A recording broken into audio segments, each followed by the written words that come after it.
Comprendre que c'est une pulsion que je n'ai pas pu éviter. Ah, mais parce que même toi, tu n'y crois pas. Et franchement, moi, j'ai très peur qu'à Londres, la même chose puisse se reproduire.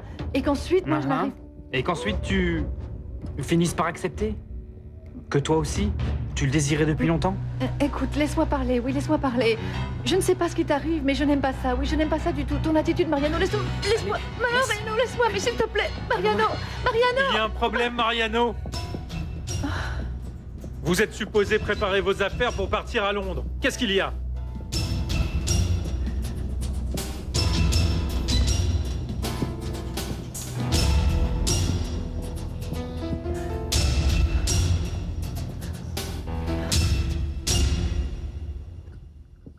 Mais hier, il s'est passé tant de choses, Giancarlo. T'imagines pas comme tu m'as manqué. Si, je m'en rends compte. C'est comme si la maison avait explosé, regarde. Et c'est vrai que tu ne vas pas accompagner Paloma?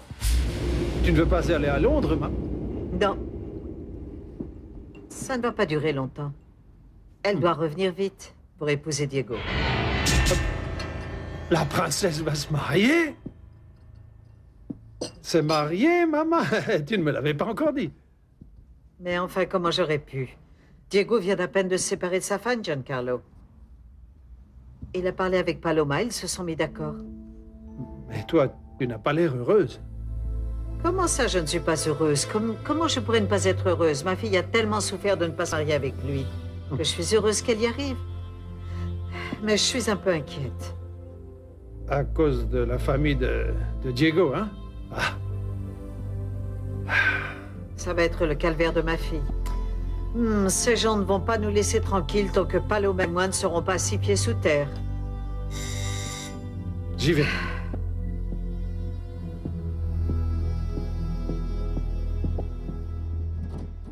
Ah, bonjour monsieur. Je peux entrer?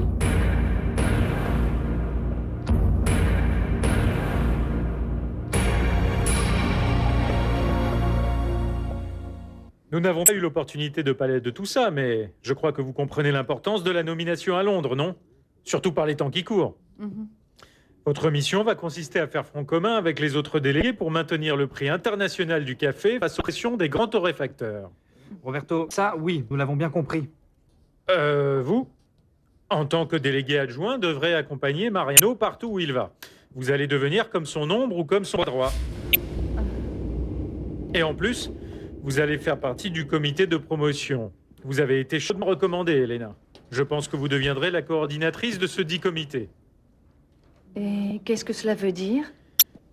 Que c'est vous qui allez vous charger de la promotion du café au niveau mondial.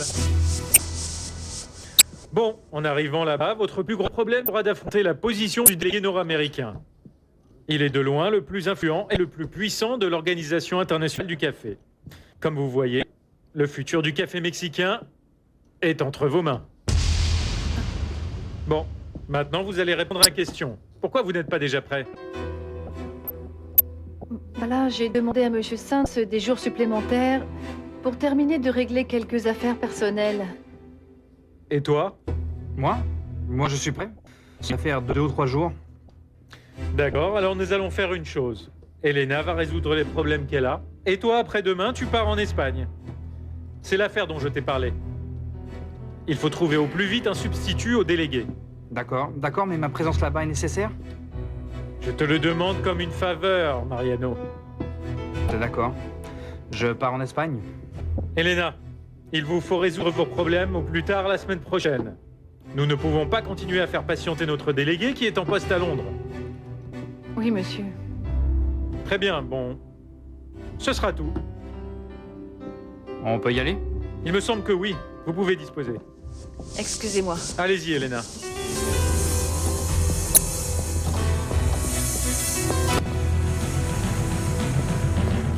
Paloma, pourquoi tu ne lui as pas dit que tu n'allais pas pouvoir assurer la durée de ton mandat à Londres? Parce que je ne sais pas encore combien de temps je vais passer là-bas. Je ne sais pas. Écoute, pardon, mais Diego ne va pas t'attendre toute sa vie. Eh bien, la meilleure solution serait qu'il vienne vivre avec moi, n'est-ce pas? Quoi?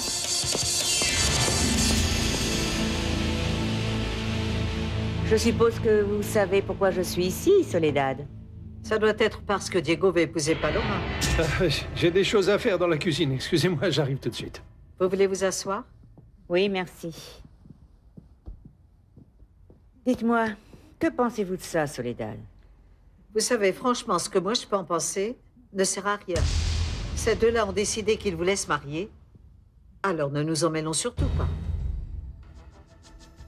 Mais quelle agressivité, Soledad. Je ne suis pas venue pour ça. Croyez-moi, je n'arrête pas de retourner ça dans ma tête. Ce n'est pas facile de venir me présenter chez vous après avoir douté autant de votre bonne foi. Non, cette maison a toujours eu ses portes ouvertes. Et pour tout le monde, madame. Et avec vous, je ne vais pas commencer à faire d'exception. Oui, je vous comprends, Soledad. Vous avez parfaitement le droit de me reprocher ce que j'ai Non, fait. non. Je ne vous reproche absolument rien. C'est ma façon de parler. Ah. La vérité, en face. Mhm. C'est pourquoi si vous êtes venu me dire que vous ne voulez pas que ma fille se marie avec Diego, dites-le moi clairement. Vous pensez vraiment qu'ils arriveront à être heureux un jour? Et vous, non? Vous avez été heureuse avec Lorenzo. Certainement que vous n'étiez pas prête à renoncer à lui. Moi, on m'a enseigné depuis toute petite, madame, qu'on n'a pas le droit de se mêler de la vie de deux personnes qui s'aiment d'amour. Je désire que ma fille soit heureuse. Paloma croit que Diego est l'homme qui va la rendre heureuse. Et la vérité, c'est que je crois aussi que Diego va être heureux. Écoutez, Soledad, nous autres, les mères, nous avons un sixième sens pour lire les préoccupations dans les yeux de nos chers enfants. Quand je vous vois, je vous trouve très préoccupée. Et comment je ne pourrais pas l'être? Imaginez-vous, vous venez ici chez moi pour me dire que vous n'êtes pas d'accord avec eux. Je n'ai jamais dit que je n'étais pas d'accord, Soledad. Ne me faites quand même pas dire ce que je n'ai pas dit. Dans ce cas, pourquoi êtes-vous ici? Moi aussi, je suis une mère. Et je sais aussi distinguer quand quelqu'un vient me dire qu'il se fiche de ce que pense son petit-fils. Que la seule chose qui l'importe, c'est conserver le prestige de sa famille. Premièrement, je ne me fiche pas de ce que pense mon petit-fils, Soledad. Comment pourrais-je le faire? Mais oui, dans le même temps, je veux conserver le prestige de ma famille. Vous et moi, nous savons ce qui va se passer. Ma famille va se diviser, et c'est ma seule préoccupation.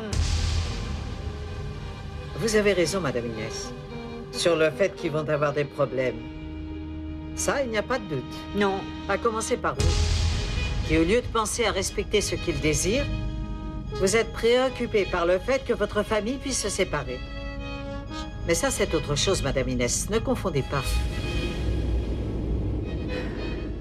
écoutez, Soledad. Oui, vous avez raison. Mais si vous saviez combien j'ai de traditions et de vieilles habitudes tenaces, que je ne peux pas changer.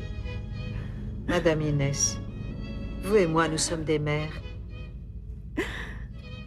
Mais nous ne sommes plus maîtres des destins de nos chers enfants. Oui, je le comprends, Soledad. Oui, je le comprends.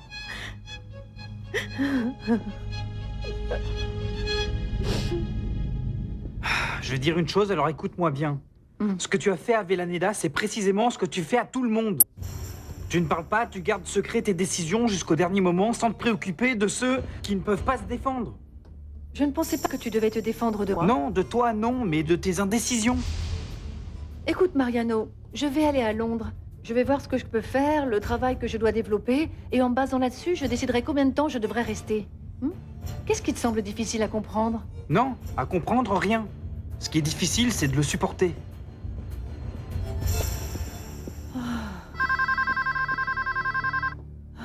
C'est pas vrai. Qu'est-ce qu'il y a, Martha? Ah oui, passe-le-moi. Bonjour. Salut. Je t'appelle juste pour savoir comment...